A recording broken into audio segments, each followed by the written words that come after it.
Welcome back. I'm Angel Lori. This is going to be a discussion about following the signs. When you see things in your world that are out of the ordinary, that are things that give you pause, you need to stop, take a breath, and acknowledge that perhaps something or someone is trying to communicate with you. Think about it. Not only just like when you see repeating numbers, 222, 555, that's my jam, 444, 144, all of that. When you see repeating numbers, you are getting messages and codes. But the thing about it is that you have to figure out what those repeating numbers mean to you in that moment. That's a little difficult sometimes because like when you're at work or something and your eye falls on the screen and it's 222, then you're running and you're typing and you're trying to figure out, okay, what does that say? Let's Google this. And it'll say like a generic meaning, or you might find several generic meanings for what 222 or 555 a repeating number stands for, but how it relates to you. And in that moment of when you saw it and what you had on your mind at the time you saw it, those are the things that are important and that you have to try to decipher to get the message. Yeah, I wish that the guides and the beings that are around us that support us could just like talk to us, like, like I'm talking to you now. Some people are blessed like that.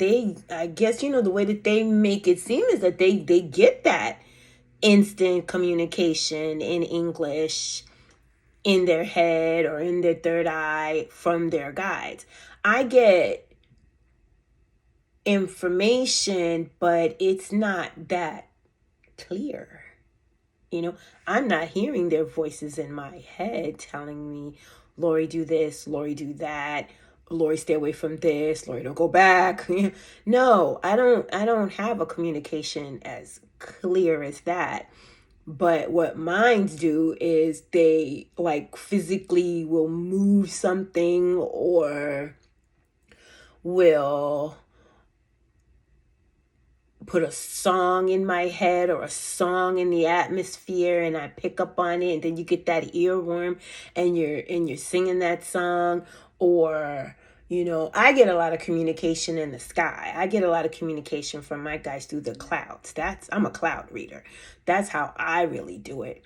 But for this discussion today, following the signs, don't ignore the signs that you see. I'm going to give you some clear examples. This morning at exactly 5:01 a.m., I was jumped out of bed. I was like, whoa, there was a loud sound. Woke me straight up. If I was astral, it brought my astral behind right back into this body because I just heard a loud bam. And I just was like, up. I just shot straight up in the bed. And I was like, whoa. And the type of life that I live, you don't just, usually I'll jump straight up and grab my sword. But I didn't do that this time. I jumped straight up and I grabbed my phone and I hit record because, I just lived that type of life. And I'm recording, and what had happened was the one collage picture that I have of me and my daughter from 2014 when we went on a cruise, it looked like it literally jumped off the wall. It was on the wall so secure. One of the first pictures I put up in my apartment, guess that was confirmation. Double confirmation. I'm getting the chills. But it looked like it literally jumped off the wall. Now, When I go to sleep at night, I always give my guys full permission to protect me and Thor, to do whatever it takes, stand in defense of us. Wake me up if an infringement is trying to occur so that I can confront that infringement. And they sure enough did that this morning at 5:01 a.m. So I heard the crash and I jumped up, grabbed my phone, hit record. Thor was already coming up the hallway, and I cut the light on, and I'm looking, and I see our collage picture on the floor face up. And I'm like, wow, why would that picture have jumped off the wall? Because it didn't fall. There was a force that pushed that thing off the wall because it was on very securely. All of my pictures that you see are on very securely. And it just looked like it just literally jumped off the wall. I was like, okay. And it's laying there. And I'm like, exactly 5:01. Okay, this is a sign. This is a sign. Woken up out of my you guys sleep. Telling me that Bye. I need to let this picture go. I need it off the wall. And since put the light on so the camera I didn't do it, you did? Or is it that something was trying to infringe on us when I first via that picture? Got woken up out of my sleep. It's 5:02 now. Understand that mirrors and reflective surfaces it was because allow my portal picture into your sacred space unless you protect yourself. And I always I have to go cut bind, cover my in love light all mirrors, spontaneously, all reflective surfaces, all technology, and all electronics jumped off the wall as a part of my daily routine. This thing's been up here since I put since I started decorating the house. I won't even say it fell because it was too secure. It was jumped off the wall. Thor woke me up too. We got an hour more. I took it, but it jumped off the wall, and it's the something only picture negative of me and my was daughter. Trying to utilize that to get into right now this because sacred she's space. Involved with. So, since it was thrust off my wall, I let it stay. She has to be involved with right now. Everyone has. I love my daughter. Right now, we are a little estranged. I don't have any. But the way I feel about other it is pictures that up on the wall. She's grown. Only she just turned 34. The only one.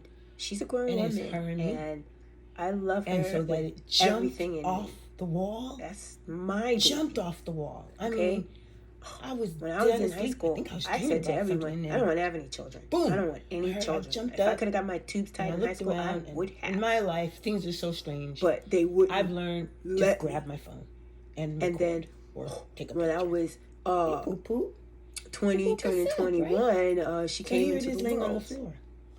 And once I found out that I was pregnant with her, I was like, this is my child. A definitive sign. I mean, this is when we went on Mommy This Daughter is what I love most on cruise this in 2014. We had so much fun. And that's when she her accordingly. I raised her as such. Now, but I don't know what as things go, you don't always get what you want. So now she's a grown woman and she's married, and you know, she doesn't really need me anymore anyway. So but for this to jump off the wall, I'm taking let her go and let her be what she's gonna be. She's on her own mission. Take it down. You know, I'm here. Take it. But you know, you won't take it down. I am a person that take it down truly believes, and it jumped off the wall. You gotta let people be what they're gonna be. Leave it off the wall. You gotta let them do what they want to do. You can't hold hold them to your standard of what you think is right and what you think is wrong. And so I'm gonna leave it at that. She's on her own. She's living her life. You know, mom's here, but you know, do you, boo? Beautiful picture. But something jumped that picture of us off the wall, and I will take it as a warning. And so I took it off the wall. Well, I didn't take it off the wall. The universe took it off the wall. So I picked it up off the ground, off the floor, and I will run the video of what I recorded here. Baby came down. And with a fury. No. So, I love you, Baba. We'll show you what I felt at the time when I woke up at 5:01. Because I don't generally get up until 6 o'clock to get ready for work. So, it jumped us up an hour ahead of time. So, all right, well, we're not happy. Me and Thor was looking at each other time like, to go back to sleep now. And it is... But yeah, so I took it down. Well, it was already down, so I took it up. And I put it in another room, closed the door. And I thought about it today, and then I took the picture, and I took it out of the frame, and I threw it away. That one. I still got the picture on one of my laptops, so it's not gone forever, but it's just out of my environment, off the wall. So whatever negativity was trying to permeate through here, there's a reason. Now it doesn't have an avenue anymore. So you know what? Parents out there, we love our babies, but when they get to be grown people, you got to let them sink or swim, fly or walk on their own. They know where you are. So, I told my guides, defend us. God forbid. Against this is the child that my body did automatic movements to save. To defend me and Thor. I love my daughter. Against any evil or infringement. Anyway, so something is going on. And they said, take that. Because that was a combination of now good and bad. Male and female energies. Masculine and feminine. Yes, Mom. Because I'm both energies. Let's go back to We're all both energies. But yeah. So you call Jessie, call Jess. Jessica. So I wish my baby well. And basically, at the end of all this, we'll meet up in the afterlife. And I'll be like, girl, what was you doing? No. Anyway, so that was one sign this morning. So I took it as a sign, as I should have. And you'll see in the video.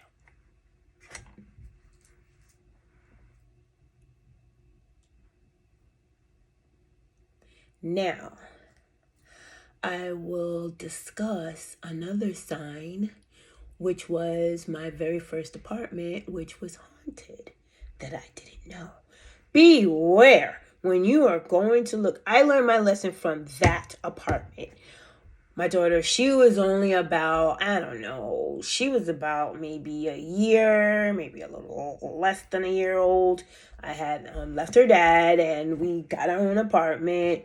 It was a basement apartment in a private house. I really didn't know about going into places and opening yourself up and feeling the environment and getting whatever information comes to you about it. I didn't know any of that back then, I'm a new mom, plenty of weirdo stuff happened in my life, but I'm not just not active. I wasn't active in that type of world yet. So when we got the apartment, I was just so happy to get my first apartment. My dad helped me out with the security, and I had the first month's rent and everything. And, we moved our little stuff in there, and, I thought I was doing something.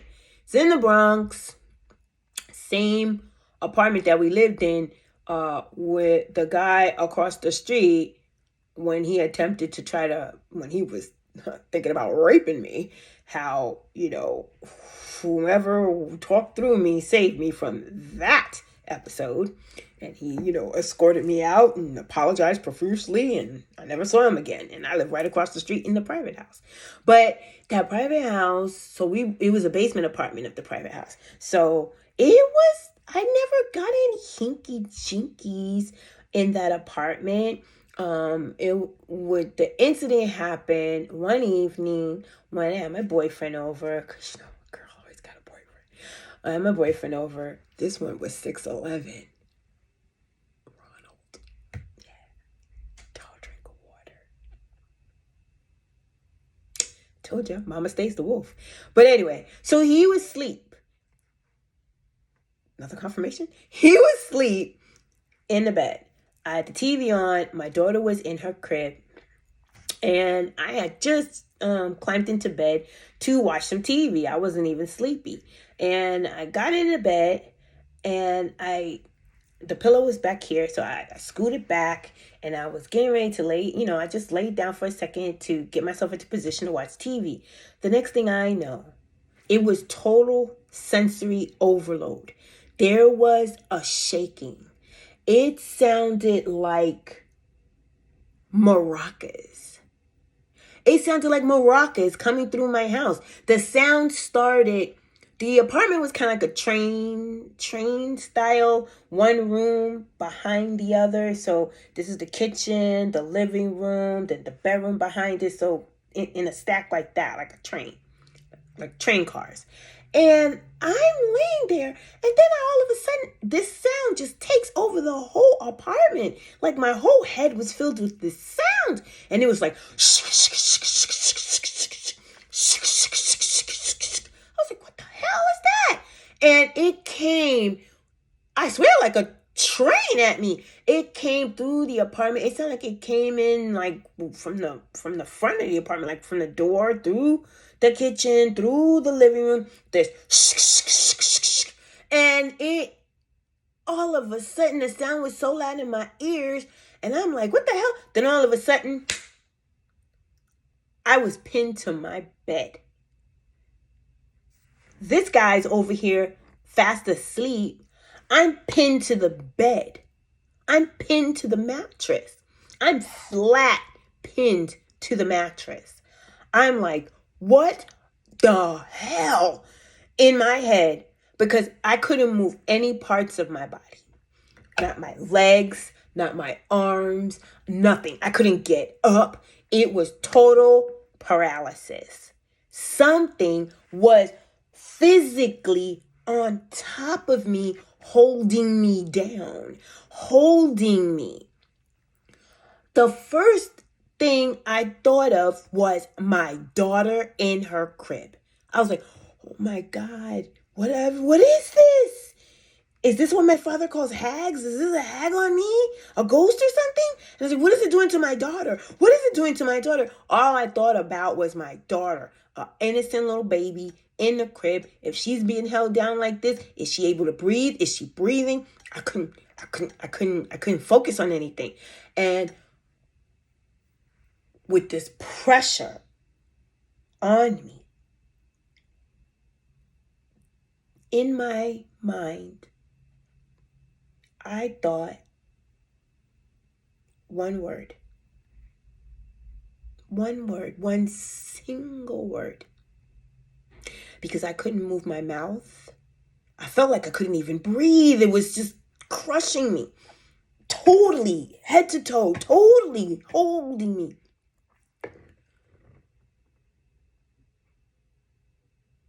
I thought, Jesus, Jesus, Jesus. And as soon as I thought the name, whatever that was, that being, that energy, that invisible force released me. It released me. I never in my life, even to this day, have had anything hold me down, paralyze me in bed. It never happened to me again, but it happened to me in that apartment.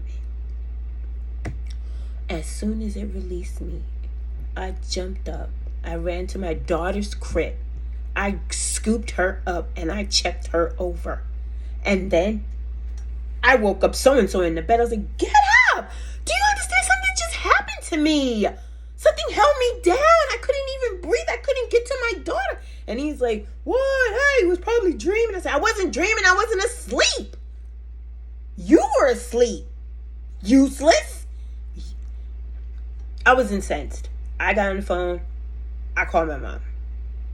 I said, Mom, I gotta bring my daughter to you. She cannot be here. She cannot be here. I can't be here. I don't want to be here. She can't be here. We done paid all this money, moved into this apartment. This happened like about a month into being in the apartment. I was like, we can't be here. I was like, listen, I'm not like other kind of people who their house is haunted and they stay and they try to confront it or rid the house of it or whatever. I was like, no. I'm a black woman. I go. I said, I go. I said, Mom, I gotta get out of here. So I dropped my daughter off that night. I didn't spend the night in that house. I dropped my daughter from that. I sent boyfriend home to his house, and I talked to my best friend, and I ended up staying with my best friend. In the interim of looking for another apartment. And when I eventually was packing up my stuff in that apartment and clearing stuff out, in the closet I found an old birth certificate, and it was in Spanish, and it was really, really old. And I was like, oh, could this be the energy that was here? It was angry that somebody was here. Why did it attack me? What did I do to some energy, to some ghost or spirit for it to attack me, to just overtake me? And in my own humanity, if I didn't have a basis in the love of Christ, what would have become of me? What would it have done to me? I was like, that was the biggest sign of the ages. When something was holding me down, I was like, okay, it's time to go. And when I found that birth certificate in Spanish, I was like, I think this has something to do with what's going on in this apartment. And when I was, getting, looking for a new apartment and getting my stuff and getting it out of there, the people upstairs, they knew. The owner who rented me the apartment knew that there was some type of energy in there. Ghost, demon, I don't know what it was. I don't care what it was. I cared that we got out of there. And that my daughter wasn't harmed, and I wasn't harmed in a physical way, a lasting physical way. The neighbors upstairs, because they were Hispanic, and they was telling me, oh, Mama, you don't gotta move. All you gotta do is take your shoes and point them inside and take a broom and lay it this way and then go to the church and get holy water and then sprinkle it in the corners and blah, blah, blah. I was like, no, Mama, no. Mm-mm. I am a black woman. I don't do that. I ain't gonna do that. There's other places to live. I don't gotta live here. I was like, picture that. Picture me trying to exercise whatever's in there out of there so I can live in a basement apartment. No. And obviously, whatever was going on in there, everybody was on the shh. When the money is exchanging hands, when you get the 1 month's rent and 1 month's security, everybody's all shh, hush, hush. We need that. We gonna get that money. Knowing that the place is haunted. Don't do that. If you have a property and you know that something's going on inside of it, don't do that. Don't put people in jeopardy for the love of money. The love of money is the root of all evil. It is what is bringing down this entire society. Don't do it. Don't be a part of the problem. Be a part of the solution. Anyway, that was a big sign. So that was sign number 2 in this conversation. I couldn't believe that they let me move in there. People just love money too much. I had a baby. How do you purposely let me put my child in danger just because you want my 1 month's rent and 1 month's security? Y'all knew I wasn't going to be there more than a month. If something attacked me. That was in the Bronx. That was really messed up. But it was a learning opportunity because once I left there, I decided anywhere else I live in my life, I will go there. I will spend time in the quiet, in the dark there, and feel that environment. I will spend time there in the light there and feel that environment. And whatever comes to me is what I am going to go with. And since that experience, I've not moved into another haunted environment. No beings holding me down and all of that. Now, abductions, I can't speak on that. Who can? Who can? Because if you don't remember what happens to you and you have evidence on your body, then something happened to you. So, something happened to you. But, purposely being in a haunted environment, no, I have not, thankfully, gone into anything like that in the various places that I have lived since my first apartment. Follow the signs, people. Follow the signs. Now, if I would have found that birth certificate when I was first moving in, that might have gave me pause. It was way back in the closet, like a little crevice. I don't know. Guard your grills when you're looking for apartments. Guard your grills. Keep your intuitiveness open. Go in like you are securing a perimeter in a war zone. Treat it that way. All right. So another sign that I'll discuss today is when my baby sister, she was a lawyer. Well, she is a lawyer, but she was a lawyer back then for 9/11. And she worked in Tower 2. And I worked downtown in an office that was about maybe 2-3 blocks from the Empire State Building. So on that day, on September 11th, as usual, I was going to work and I got caught up in the trains because, the first plane had already hit a tower. And I got caught up in a train and I didn't know what was happening. I was like, why are we so backed up? I left early.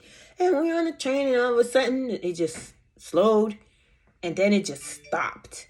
And then they were like, everybody's going to have to get out at 34th Street. And I worked at 34th Street. And I was like, okay. And so everybody's getting off the train and we're coming up the steps. As soon as we got up the steps and I stepped out of the train station, I felt something was wrong. I could feel the sadness in humanity. When you're empathic and you don't know how to shield yourself, oh my God, this place is too much. As soon as I came topside, I felt it. I was like, oh my God, what is happening? What has happened? What has happened in the world? And I'm walking and I'm looking around and I'm seeing people. And sometimes I just see people like just standing like they're in shock. Then I saw one lady crying. I was like, something's happened. And I'm looking around and I'm like, oh my God, something has happened in the world. As a Christian, you're thinking, rapture? Why am I still here? And then I went to my office, and usually there's a whole crowd of people outside at that time smoking, because you couldn't smoke in the office or puffing outside. There was no line of people outside puffing. I was like, oh, that's odd too. I go upstairs and I swipe in and I go to my desk and I take off my sneakers because I'm a New Yorker. Even now, I wear sneakers when traveling to work. And then you put your good shoes on when you get to work. So I took my sneakers off and I put my shoes on. I was at my desk. This was the same job where the director who was the energy sucking vampire or whatever she was, this was that job. So I came and I sat down at my desk. I switched out of my sneakers to my shoes. And then I noticed there was like a lot of people standing around where, like our little break area. And, what we used to do on lunch is one girl had like this little portable TV, little color TV. And we used to watch the soap operas at lunch while we're eating. And the TV was on. I was like, oh. And everybody was like grouped around it. I was like, what's happening? I was like, something's happening. Something's happened in the world. People are so sad. And they was like, Lori, you don't know what happened? I was like, no. They grabbed me from my desk and rushed me over to the TV. And I'm looking at one of the World Trade Towers crumbling. Disaster, destruction. I'm like, oh my God. I was like, what's happening? And it was like, a plane just flew into the tower. I was like, a plane flew into the World Trade Center. Are you kidding me? And I was like, oh my God.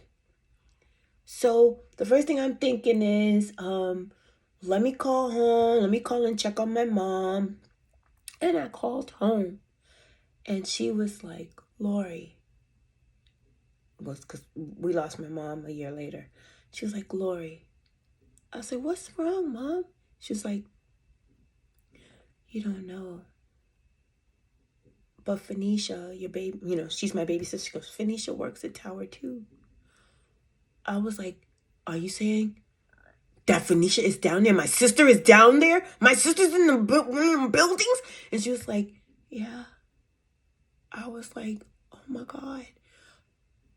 Only thing I could think of is like, right then, I went into like shock. Right then, all I could think about was, I gotta get home to my mom, because if she just lost her baby, because that's the baby sister, that's the youngest, we may lose her too. That's exactly what I thought. If she just lost her baby by somebody flying a freaking plane into a freaking buildings, then she's gonna die. My mom's gonna give up the ghost if she has lost her baby. So I was like, okay. So even though I was in shock, I still had the presence of mind. I was like, okay. So what I did was I called up to the director and I told her, I did swipe in, but there's a family emergency, and my sister works in one of those towers, and I've got to get home to my mother. So I am going to leave now. I'm going to swipe out, and I'm going to go. I told my people, because I was a supervisor at the time, I told my people, I was like, listen, my mother just told me that my sister works in Tower 2, and I'm out of here. I got to get to her. I was like, when I was coming, the train stopped. It's like they wasn't going to start. The train wasn't going any lower than 34th Street. I was like, well, hopefully it's still going back uptown. So I put my sneakers back on. Everybody hugged me. They was like, oh my God, I hope your sister's okay. I said, thank you. I said, pray for that heart for my mother's sake. And I started heading on out. And I swiped out, got out the building, and I'm walking. And I got my sneakers on. Thank God I wore sneakers. This is part of my routine to get to work, to commute on the train.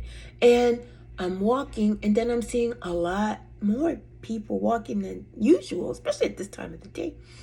And then I come to find out that like the jobs were like letting people go back home, that the city was basically like getting locked down for like a terrorism type of thing, and the trains were not running anymore at all trains stopped. All trains, all planes, the buses were still running. So I was like, okay. And I'm looking, and all the buses are like packed, wall to wall with people. Wall to wall. People are like crushed like sardines in these buses. I was like, oh my God. So I worked on 34th Street. My parents lived off for 124th Street in Madison, in Manhattan, Upper Manhattan. So I was like, okay, I gotta get there. I can't get the train. Don't look like I'm getting on a bus. So I started walking. I was like, thank you, Jesus. I got my sneakers. Because we about to make the walk of the century. Luckily I'm a New Yorker. I'm good for walking back then. I'm not good for walking now. Now that I'm a Southerner, well, I'm a New Yorker in the South. It's like, I will get in my car to like go down the block now. I know. Shame! Shame! Shame! Shame! But I do. But anyway, but back then I was still a walker. So I started walking from 34th Street to get to 124th and Madison to my mother. I gotta console her in case she did lose my sister. But I'm still sending out prayers for my sister to be safe. So I get walking. I think I got to like Columbus Circle. And I'm still going. And then I'm like looking at all these business people, every person from every walk of life. Everybody's walking, trying to get home, to get to their loved ones. Because, my daughter, she was in school. So I'm thinking about, I could have just lost my sister. My mom is on the way out if her daughter dies. And then my daughter's in school. So I'm trying to call the school to find out what they're going to do. And the school was releasing the children to go home. She was a little older than, she wasn't like a little kid. So she had keys. She knew how to get home. So, and her school wasn't too far from our house there. If she could get the bus or walk, she would have been good. And, we didn't have cell phones back then. There was no cell phone for me to call my daughter. I didn't, it wasn't like a big necessity for a kid to have a phone back then. After 9/11, you damn straight, I got her a little phone. So, and I told her teachers, listen, I don't give a crap. You got a rule in school, no phones. I don't give a crap. This girl is to keep her phone on her, because if I need to get in touch with my daughter, I need to get in touch with my daughter, and she has my full permission. You need me to write you a note to remind you that she has my full permission to receive a call from me? She's not supposed to be in school on the phone, blase, but that's emergency. So I'm worried about my daughter, but I know, she's smart enough because, as a mother like me, we always had contingency plans for like if somebody broke into our house, what she's to do and what she's not to do. So, we had drills. We had drills. As a single person living in New York and, and being an investigator, we had drills, and we had weaponry. So we were good. So I knew that she would know to go home. Once the school released her, she would go home. And once I went to my mom and made sure my mom was okay, then I was I would have to walk to the Bronx. So I was walking from 34th Street to 124th and Madison. Then from 124th and Madison, I would have to walk way home in the Bronx, which was way more than walking from Manhattan to Manhattan. So anyway, eventually I got to my mom. And I rang the bell, the buzzer to come up. And when I came up, I was like, Mom, are you okay? I was like, how is Phoenicia? Is she okay? And she was like, your sister, she's in her room. I was like, she's here. She's alive. Do you understand that I basically left the floor? I was airborne, running to her room, and I literally went airborne and slammed into her, giving her a hug. I was like, oh my God, you're alive, you're not dead. And I was like, oh my God, I was so worried. I said, if you would have died, Mom would have died right after you. It'd have been a broken heart, and she would have been going too. And my sister says, no. And I said, oh my God. I said, I'm so glad. I was like, well, did you stay home from work today or anything? She goes, no. She goes, actually, I woke up late. My alarm clock didn't go off. And by the time I woke up and I'm throwing my clothes on and I'm getting to the train, because she says normally she's there like one of the first people in her firm. She's there early in the morning. Usually she, because she was like a new attorney then, she would get there like about, I think she said like around 7 in the morning. But her clock didn't go off for some reason, which made her late. And by the time she got dressed, she got onto the train. Just like me, she got stuck in the train. But since I was 34th Street, which ended up being the last stop, she got stuck upper on the train. And then the trains weren't running anymore. So there wouldn't have been no way for her to be able to get to work anyway. So she went back home. So I was like shitting bricks, scared for her, scared for my daughter, scared for my mother, scared for humanity. I'm like, what is this world coming to? Why are we hurting each other like this? I was like, do you feel this? I'm like, this sadness everywhere. It was overwhelming. It was enveloping, that sadness, as I was making that long walk from work to get to my mom. It was crazy. It was crazy. And once I knew my sister was good and my mom was good, then I made my trek to get home to my daughter, who by the time I got home, she was home. She was safe. And we're sitting here in shock. And I told her how her auntie was saved. And I was like, I told my sister, that was God. I said, that was your guardian angel. Your guardian angel prevented you from getting to work early, because if you would have got to work early, you most likely would have died. A horrible death. A horrible death. God bless all those souls that were taken that day. God bless them all. God bless all of the emergency services workers that helped, that perished. God bless them. God bless humanity. We can't be doing things like that to each other anymore. That was demonic. Straight up. 9/11 was demonic. 9/11 wasn't exactly what everyone thinks either. But it definitely was a demonic activity. Anyway, so that alarm clock that didn't go off for some reason was the reason why my sister was alive. So that was her sign. And the funny thing is, I was watching my friend's program, James Rink, and his Super Soldier Talks. And he was discussing something with a guest. I forgot what her name was. But she did say that in the program that she was in for 9/11, that she had went astral. And when she knew what they were gonna do, she went into her astral that day, 9/11, and she was cutting people's alarm clocks off. That's what she said. She said in her astral, she was cutting people's alarm clocks off. But then I guess the powers that control her, when they found out what she was doing, they got her. They made her stop. And I was like, I follow the signs. I don't believe in coincidence. I only believe in synchronicities. When she said that, I was like, yeah, that coincides for me. That she possibly could have been the guardian angel that cut my sister's clock off on that horrible day of human sacrifice, is what it was. But another thing I want to discuss is